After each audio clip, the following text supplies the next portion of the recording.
Thank you, Michelle, and thanks so much to the Harnessing Creativity team for inviting me here today, and what's a great audience. And I was really warmed by the conversations this morning because it really touches on so much of what the Year of Irish Design is about, and hopefully how we'll be able to really help rural communities throughout Ireland really to use design as an agent of change. What I'm going to do is just very quickly show you an introductory film, which some of you may have seen at the launch and is an online presence, but for those who haven't, it gives a very quick overview about what the year is trying to do as a call to arms. And then I'll have to take about 30 seconds just to get a PDF presentation up, just for the technical issues between the two. So thanks for bearing with me. They may be just 4 fingers and a thumb, but what we can achieve with them is far greater than the sum of their parts. They help us mull things over, seize opportunities, point out solutions. They can express ideas, scribble them out, turn the page, and start again.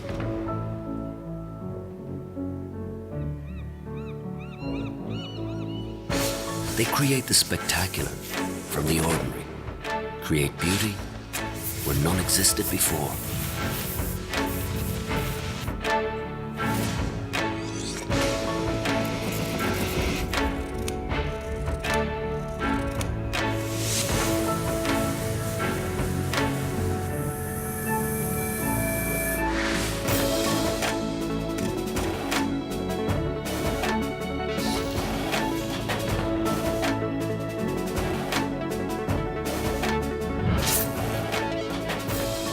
'15 is the Year of Irish Design. We have the opportunity to show the world what we can do.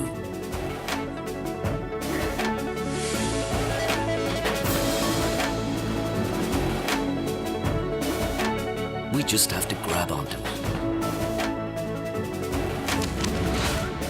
Our future is in our hands.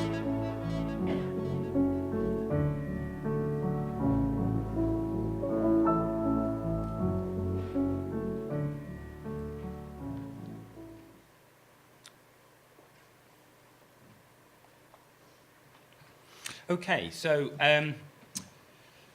the Year of Irish Design is an initiative which came out of Global Economic Forum in 2013, and I suppose has very rapidly become tangible.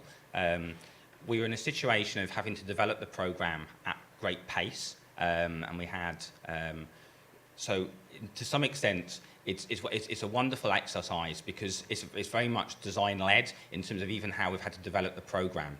So we had a very, a traditional fuzzy front end where everything was a little bit up in the air, and then it's been a case of going through, engaging with different stakeholders, really trying to evaluate what was required for the sector and what design could really achieve for Ireland as a whole. Just a little bit of background about myself. I've had the pleasure of being in Ireland now 3 years, and I moved across having spent about 20 years as an academic working mainly in the UK, but also in China and the United States and Canada. And I came over to be head of design at the National College of Art and Design. And then I had the joy of being on the steering committee and having my arm bent by a very persuasive group of people to take on the year. Essentially, Irish Design 2015 is a job creation journey, and it's about exploring, promoting, and celebrating Irish design. It's an all-Ireland initiative, and we're really focused on a whole set of projects which go from the local all the way through to the global. I think the interesting thing often is when we started having conversations initially, people sort of say, well, what is Irish design? And they sort of assume it's a style. And that design is purely about styling. And fundamentally it's not. It's about compelling narratives and telling stories. And it's about making a genuine difference to people's lives. And that's really what the year is focusing on. So when we're showcasing design, we're not trying to sort of wrap something up and say, this is an Irish look, this is like a Scandinavian school. So it's very much, a model for trying to show the breadth of talent we have here. Ireland's uniquely placed, I think. You know, we're on the edge of Europe, we're on the edge of disciplines, and that, to some extent, actually places us now at the centre of international design discourse, because some of the skill sets that we have here are genuinely compelling on a global level, and the response has been fantastic internationally. Just to give you a quick overview about the sort of the programme structure and how we came to devise it, we've got a variety of different audiences, and I'm very conscious that in the audience here we have people from a variety of different backgrounds. So it's about targeting designers, it's about raising their profile at home and abroad, it's about creating vibrant communities of designers and helping designers communicate to different audiences. And we heard earlier today sometimes the difficulties that designers can have in terms of, you know, telling a tale about what they do. It's about businesses, so it's really about how design can help increase sales domestically and internationally. It's design-led innovation, and we have an innovation strategy, but we don't have a design strategy in the state. And one of the key sort of elements with the year is to produce, for the first time ever, a design strategy for Ireland, and produce a white paper. It's interesting in that in 1963, Ireland was at the cutting edge of design policy, and it commissioned the Scandinavian Report, which famously set up Kilkenny design workshops and a whole host of other initiatives. But the key things that it also suggested was that we needed an integrated design strategy, we needed a fully fledged design council, and we needed a year of design to promote Irish design in all its forms. And I'm delighted to say, just over 50 years later, we're doing it. So that's fantastic. It's engaging the public sector, and I think, you know, Martin and some of the other speakers earlier today were talking about the impact design can have, user-centered design, about how we procure, how we help solve policy and service challenges, you know. And one of the aspects about this is it's not just about producing better products, but it's about what design can do for example, transformation within the HSE, and that's key. It's about engaging policymakers. It's getting to a situation now where after 3 months of the year, I'm now having delightful conversations with ministers and departments where they're actually beginning to understand what design is about. That it isn't just whether it looks nice, but it's actually the positive impact it can have economically, socially, and culturally. It's about education, and there was a comment earlier about some of the issues about design education. I moved across, as I say, 3 years ago to work at third-level institutions and run the National College of Art and Design faculty. And one of the real issues is that we don't teach design at second level. We don't teach it at first level. You know, that's a huge problem. And despite all of that, we've got an amazingly vibrant design community. So how can we actually then enhance that? And again, we're going to be addressing a lot of aspects with education initiatives throughout the year and piloting projects, which will hopefully then have a real legacy. And finally, it's about engaging the general public. So helping people benefit from better products and services, and understanding the role and value of design, and celebrating excellence. And last but not least, it's about creating new jobs. One of the key aspects about the initiative is it's being funded not by arts and culture, but by jobs and enterprise, and by foreign affairs and trade. And that's really interesting, because one of the reasons why I was so excited about taking the role on was because it was the opportunity to break out the silo that design has sometimes found itself in, and actually place it at the heart of some of the key issues that we're trying to face. We're taking a very deliberately interdisciplinary approach. So Ernesto Rogers, Richard Rogers' uncle, famously said that you're not a civilization unless you design everything with equal care between spoon and city. And that's a challenge for us to really take on board. We have a set of themes that we're working to. So it's about commercialization, there's an education piece, advocacy, communication, and finally legacy, and very deliberately disruptive reform. And I was really delighted to get that through Jobs and Enterprise as a formal part of the initiative, because it is about disruption as well. And we have a set of platforms, so it's about creativity, and that goes without saying, but we're also focusing the year on key issues about well-being, a sense of place, and sustainability. And finally, we're using a whole variety of different formats, so everything from commissioning work, conferences, through to open studios and parties. And again, people go, parties? This is public money. But what's important is it's about networking. It's about getting the community and yourselves engaged in this situation and making those connections.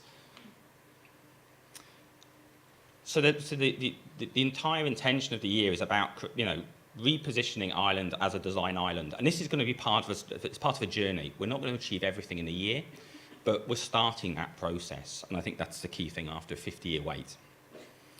So the general programme structure and philosophy is that we have a national programme, an international programme, and a raising awareness programme.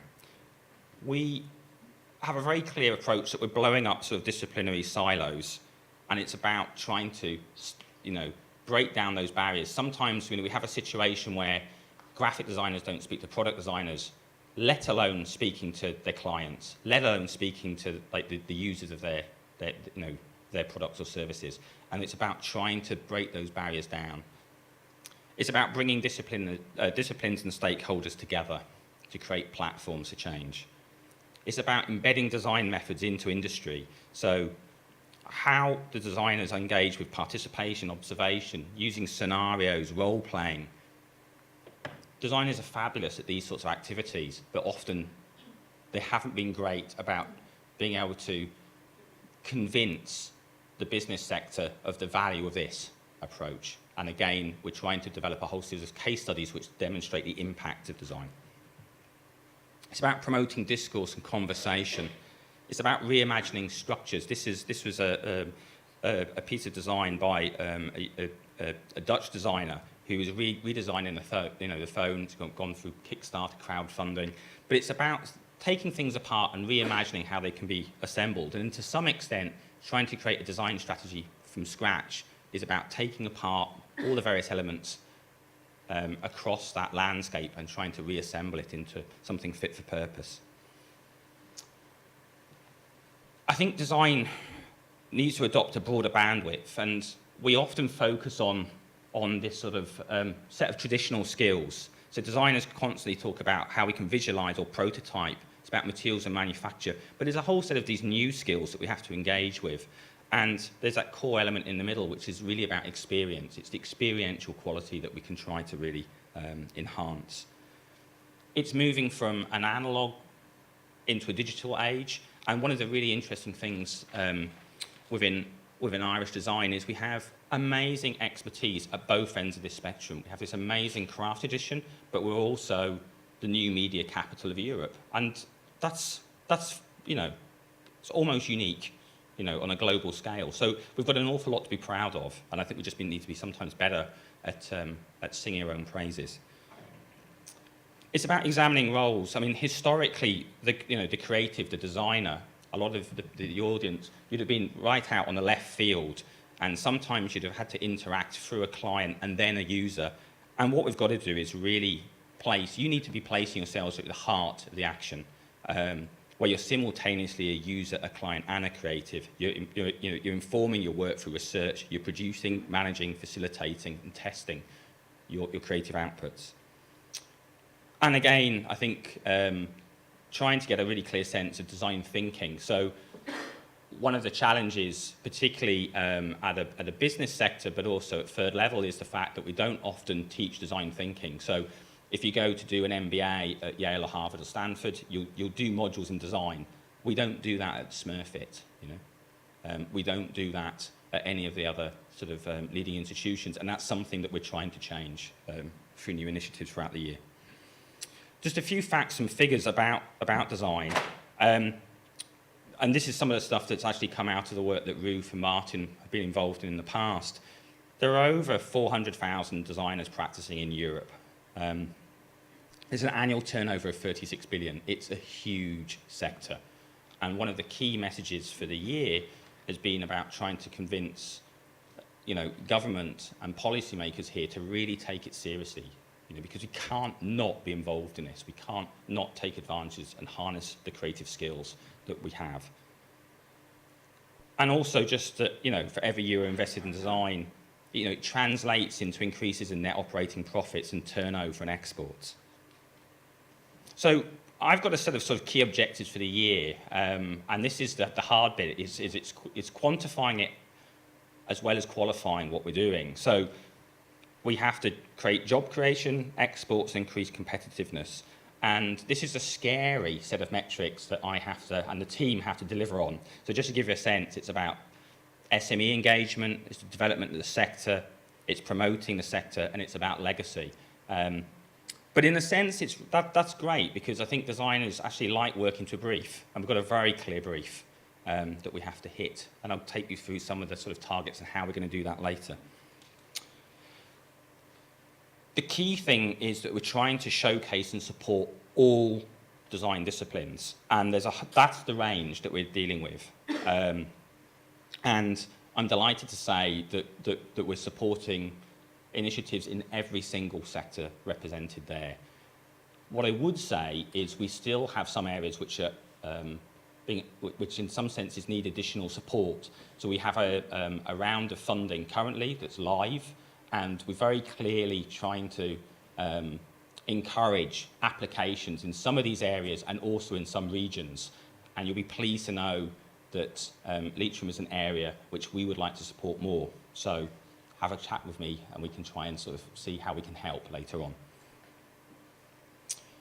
It's about creating a design network. So if Ireland's going to become a design-led island, we're looking at creating design cities, design hubs, projects, communities, partnerships, and it's really about engaging you and me and the wider community into this activity.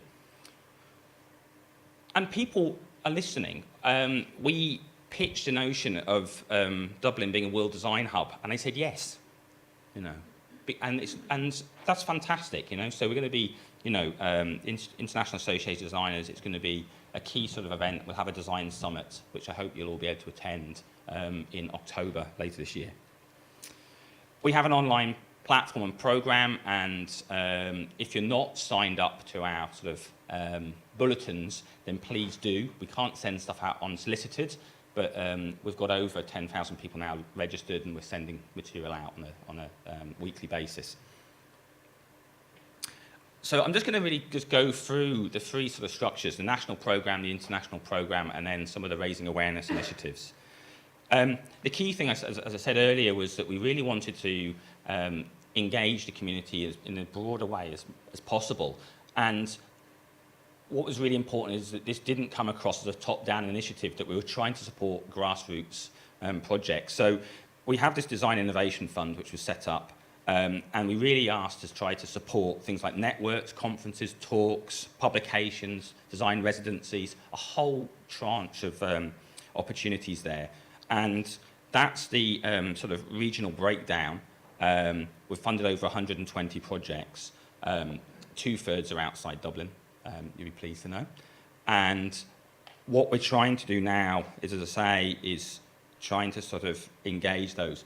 Just everybody always wants transparency, and I think it's really important. So they're the sort of figures in terms of the application numbers that we received. You can see some areas had really high hit rates, other areas didn't. But we're really keen to receive more applications from Leitrim and the sort of border counties, but also specifically in certain disciplines. So please do look at that and get in touch.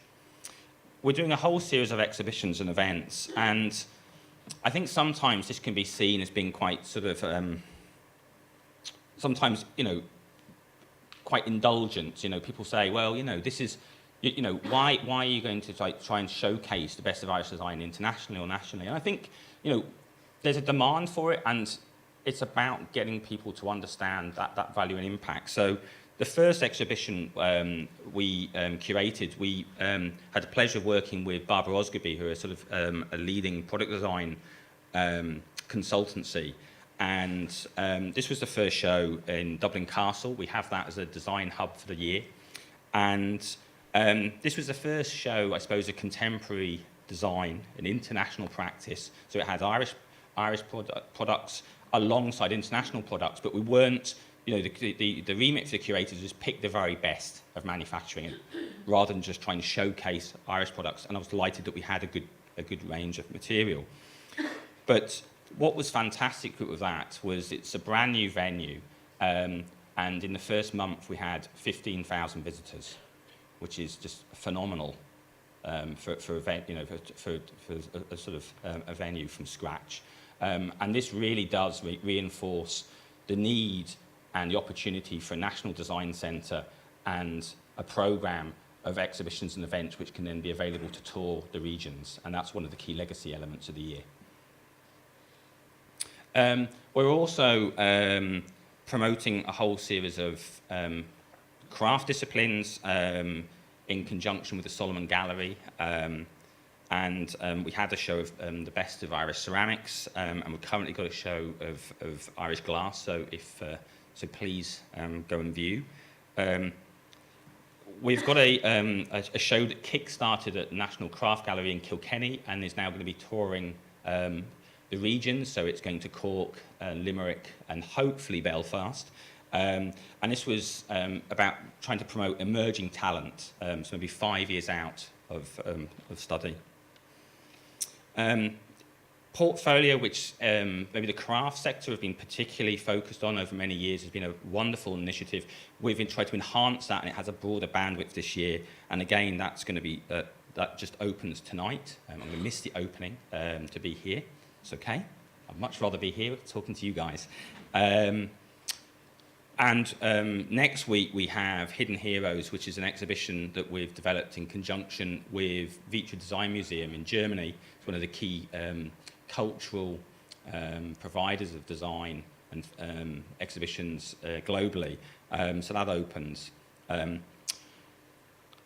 We're also trying to, I suppose, build on some of the expertise and status that other Irish sectors have been able to produce. And I think something like Ball Beer and the success of Origin Green and the notion of actually, you know, the sort of the quality of produce here is something in terms of trying to promote new disciplines such as food design and actually being in a situation where Ireland can try to lead the way in some of those areas. So we've got an exhibition opening shortly called Appetite for Design, and that looks at everything from produce to product, from, you know, interior to packaging.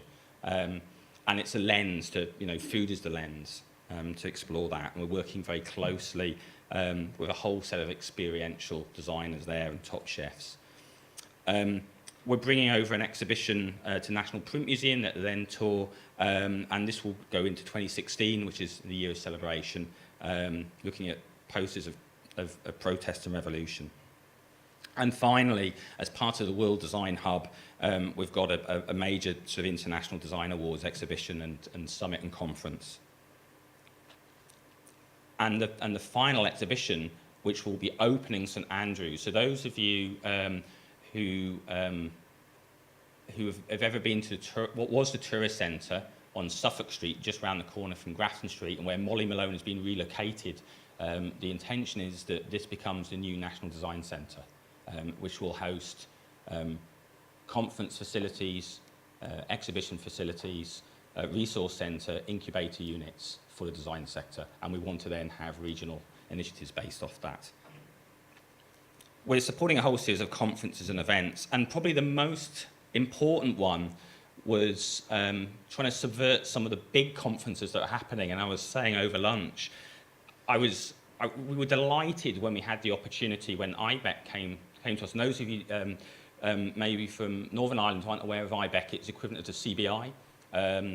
We were invited to sort of, you know, would we have a speaker at their conference? And we said, well, could we hijack the conference, and could the conference all be about design? And could we demonstrate the impact of design to the top 300 CEOs for the day? You know, be open web Taoiseach and everything else. And it was a fabulous event. And it's funny because, you know, when people walked in, we did a sort of, you know, a survey of how many of the companies use design at the beginning of the day. And it was about 26% who recognised that they were using design of the top 300 companies in Ireland. And then the end of the day, how many might use it? Oh, about 80%. And he thought, well, there you go. That's a positive result. The key thing now is we have to deliver that, and I think the sector have to step up to those opportunities. So sometimes it's about talking to different audiences. Sometimes it's just about designers talking to designers, and we don't do that enough. But we supported Offset, and for those of you who've had the pleasure of going, it's a fabulous occasion, and we have over 2,500 designers at the Borgas Theatre for 3 days, all talking about design and only talking to each other in a really bizarre language and getting really excited about kerning and typography. But it's fabulous. So again, that was a great sort of event. And I think, we want to try and do more of those situations. Sometimes it's about creating opportunities for communities to speak across disciplines, and sometimes it's about letting communities within disciplines actually speak to each other. And again, we're doing a lot of design-led initiatives around major sort of festivals. So this was St. Patrick's Festival. There's a whole set of architectural installations. One of the things that's maybe closest to heart is, and as part of the All Ireland initiative, is that the library card is one of the things that you can use both sides of the border. And so we are supporting so far over 24 events at local libraries. I think libraries are often the very heart of a community, so we're supporting a whole set of activities in that context. So, for example, there was an event up in Lisbon looking at Frank Partridge, who's the inventor of the defibrillator, and there's a whole set of things. So it's really about engaging local communities, kids, families, and the general public as a whole.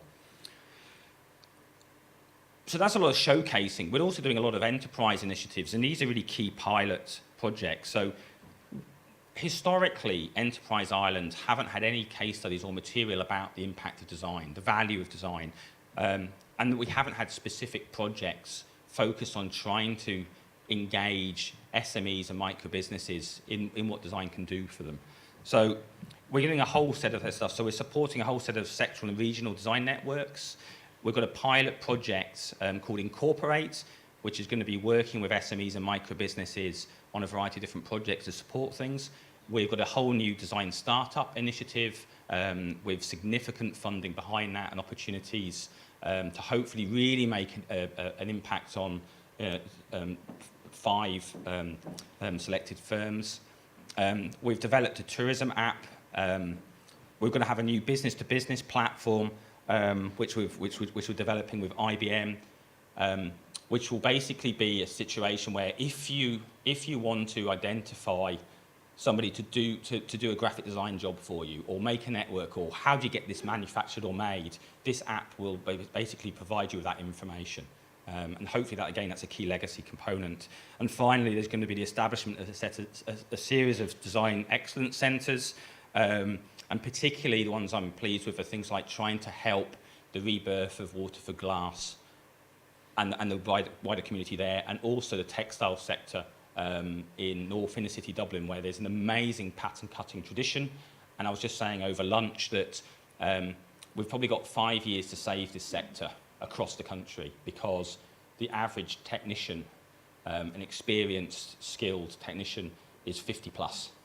So if we don't create a scaffolding and try and ensure apprenticeship models, we'll lose these skills permanently, and that'd be tragic. So again, it's trying to sort of engage those aspects. We've got a series of education initiatives. So we're developing a toolkit for entrepreneurial skills for third level to really address some of the big problems in design education. I know Martin and I had a conversation last night about that, and we're passionate about that. We're also introducing a brand new initiative called Design Ed into second level, which will be rolled out nationally for a new toolkit and design program there. We have a set of design masterclasses. We're bringing over some really big names from around the world and to speak in Ireland, and depending on size of venues, we're trying to do that on a regional basis as best we can. We're also trying to inject a little bit of design into the STEM agenda and working with Science Foundation Ireland on a series of projects. And finally, we've supported design research. So if there are any design academics in the room, just to say that there's going to be the first Irish Design Research Journal and set of sort of initiatives around that. The deadline is today, I think, at 5 o'clock. So if you haven't got your abstract in, it's probably too late. So that's what we're doing at home. And this is what we're doing internationally. So you're starting to maybe get the sense of just how big this is. I suppose, you know, we're a small island at the edge of Europe, but we've got this remarkable global reach because of the diaspora that was mentioned earlier. And it's this fabulous collaborative network. We couldn't actually have designed a better network to be able to engage with things. And one of the fabulous things is we're saying, right, well, we want to have a fashion show in Paris. Well, how are we going to do that? It's really difficult. And you get on the phone and you suddenly realise that the guy who's just set up the Louis Vuitton museum designed by Frank Gehry in Paris, he's an Irishman. So we're sort of everywhere in a good sense. And I'm delighted to start saying, even with this accent, I'm now saying we, which is great. So we're doing a whole set of showcasing designers at trade fairs for the first time. So we had a show called The Weathering, which kicked off our international program in Beijing, and Michael D. Higgins, the president, who's our patron, opened this. And this was great because it was the backdrop for major trade negotiations. And I think what's important is actually trying to place design at the heart of that and use it as a platform. Yes, it's a cultural platform, but it's also an economic platform. And I think, you know, we should just be so proud of the quality of designers and makers and creatives that we have here. Showcase, and I know there was a very good showing from designers from this region at Showcase. And again, we tried to support that in new ways. We created a shop which is going to tour and, you know, a series of fashion events associated with that. And we also had a sort of Bald Beer sponsored dinner where we took key influencers and sort of wined and dined them. We had a presence for the first time ever at Maison Objet, which is probably the largest design retail trade show in the world. With over 400,000 visitors, and that was the first presence that Ireland had ever had. We're going to be at London Design Festival and at New York Now in August. And then we've also got a whole series of exhibitions and events internationally, which are maybe more culturally focused. So we showed for the first time ever in February 8 young designers, fashion designers, at a show called In the Fold.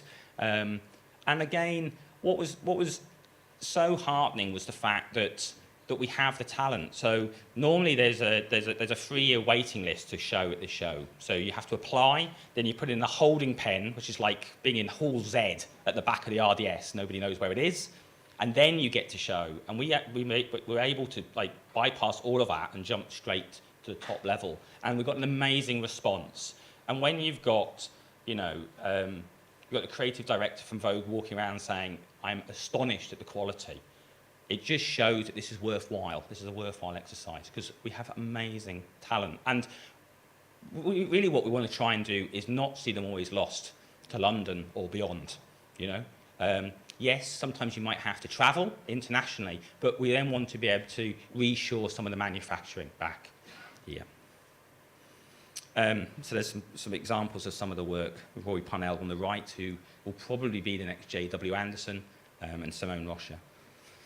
We had a show called Second Skin at London City Hall, and one of the big things is that we're going to be launching the Global Irish Design Challenge on the 16th of April, which is the opening at Milan. And this is going to be an opportunity for the design diaspora across the globe to create speculative ideas about what Ireland could and should be. And that will then be part of the 2016 celebrations. The project that I suppose is giving me most pleasure at the moment, but also panic, is the fact that we're going to be showing at Milan Design Week again for the first time ever in April. And the interesting thing with this show is that we're very deliberately trying to show that Irish design is in a state of liminality. It's not a threshold. And what's really interesting about the show is that we took the very brave decision that we said that we're not the finished article. So we're not going there and waving some brand building exercise saying we're the best. What we're saying is we're part of, we're starting this journey and we're going to show the process and we're going to engage the audience in that process. So we've paired a number of different designers and manufacturers together, and we're going to be exhibiting the process as it evolves over 4 different international venues before it then tours internationally to venues such as V&A and MoMA. So that goes to New York and then Dutch Design Week. We're also just negotiating having a major installation and presence at London Design Festival. This was the big installation last year, and we're going to be having a presence there. What's fantastic is the fact that we're able to start to leverage some of those opportunities. So, for example, at London Festival of Architecture, we're going to be creating 3 pavilions that will then have a whole series of events throughout the month. And the whole festival, London Festival of Architecture, the theme for this year is Ireland, which is great. And then we'll be going to Chicago and then finally on to Hong Kong, Shenzhen. And what's great is these are young practices that are working and based in rural communities as well as urban communities across Ireland. We have a capsule exhibition that's been developed in conjunction with Foreign Affairs and Trade, which is really based on the idea of what can fit in a diplomatic bag and a set of sort of packing cases. And again, the idea is that that will then tour internationally to over 30 different embassies and consulates, but also then around the region. So I hope that the doc may be able to find a space for some of these activities later in the year. We're also really keen to try and promote international trade. So we've got a trade fund. We've had the first round, but the second round's coming in the summer. And for those of you who have businesses and you're keen to internationalise, we'll be very excited to be able to welcome applications in those areas. And really, again, there's a whole training program behind that as well to really try and prepare the designers to make that jump.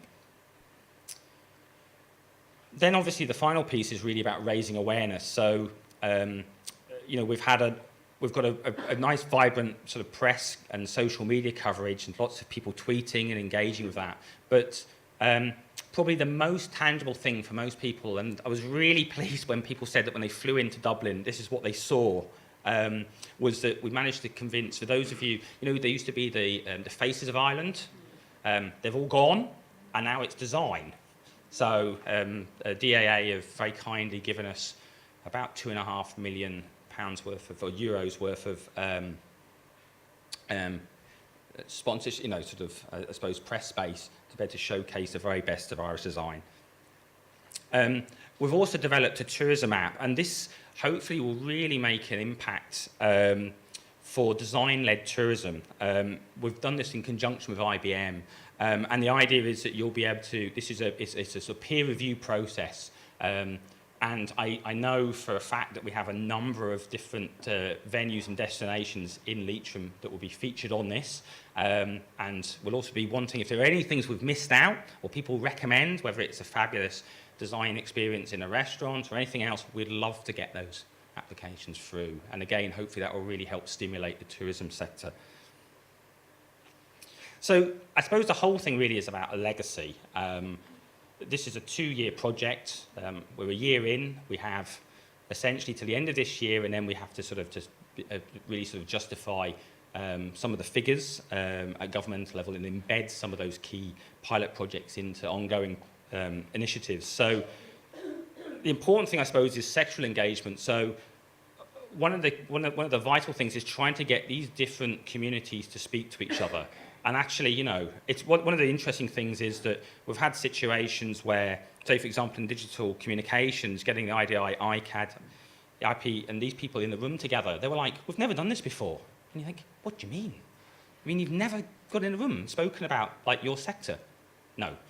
So what we're trying to do, again, is build these connections and really get people to engage in that. And what's fantastic, again, is all the sort of other things that are spinning out of that.